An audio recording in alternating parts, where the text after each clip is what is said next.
Awami League, BNP ও জাতীয় পার্টির শাসনে মানুষের ভাগ্যর পরিবর্তন হয়নি। অনলাইন ডেস্ক, সাথে আছি আমি জান্নাত আরা। ইসলামী আন্দোলনের সিনিয়র নায়েবে আমির মুফতি সৈয়দ মোহাম্মদ ফয়জুল করিম বলেছেন, দীর্ঘদিন পর্যন্ত যারা এই দেশ পরিচালনা করেছে তারা মানুষকে শান্তি দিতে পারেনি। বর্তমান অন্তর্বর্তী সরকার জুলুম, অত্যাচার, অবিচার, খুন খারাপি বন্ধ করতে পারেনি। আওয়ামী লীগ, বিএনপি ও জাতীয় পার্টির শাসন জনগণ দেখেছে, তাদের শাসনে সাধারণ মানুষের ভাগ্যর কোনো পরিবর্তন হয়নি। তিনি আরও বলেন, শুধু দেশ, দল ও নেতা পরিবর্তন করে শান্তি আসবে না।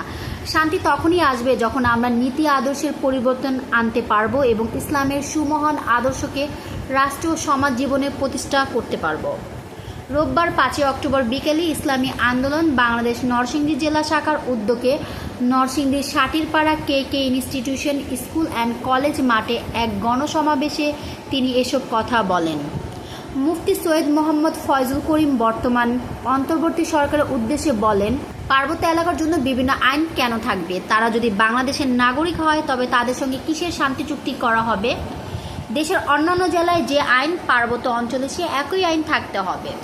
ভিন্ন কোনো আইন আমরা চাই না। পার্বত্য অঞ্চলের জন্য যদি ভিন্ন আইন করা হয় তাহলে ওরা ভাববে তারা ভিন্ন জাতি।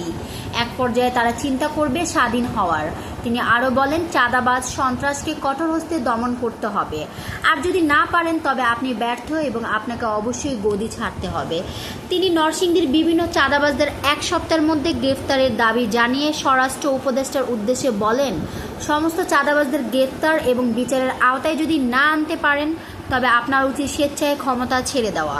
এমন অযোগ্য উপদেষ্টা এদেশের মানুষ দেখতে চায় না। নরসিংদী জেলা শাখার সভাপতি আব্দুল ওয়াহাব মোল্লার সভাপতিত্বে গণসমাবেশে অন্যান্যের মধ্যে বক্তব্য রাখেন ইসলামী আন্দোলন বাংলাদেশের সিনিয়র যুগ্ম মহাসচিব মাওলানা গাজী আতাউর রহমান, কেন্দ্রীয় সাংগঠনিক সম্পাদক শাহ ইফতেখার তারিক, কেন্দ্রীয় সাংগঠনিক সম্পাদক ঢাকা বিভাগ মুফতি দেলোয়ার হোসেন সাক্ষী, ইসলামী যুব আন্দোলন বাংলাদেশের কেন্দ্রীয় সভাপতি আতিকুর রহমান মুজাহিদ, ইসলামী ছাত্র আন্দোলন বাংলাদেশের কেন্দ্রীয় সভাপতি ইউসুফ আহমদ মানসুর, ইসলামী যুব আন্দোলন বাংলাদেশের কেন্দ্রীয় সাংগঠনিক সম্পাদক ঢাকা বিভাগ মাওলানা আরিফ বিন মেহের উদ্দিন ও নরসিংদী জেলা সেক্রেটারি রাকিবুল হাসান।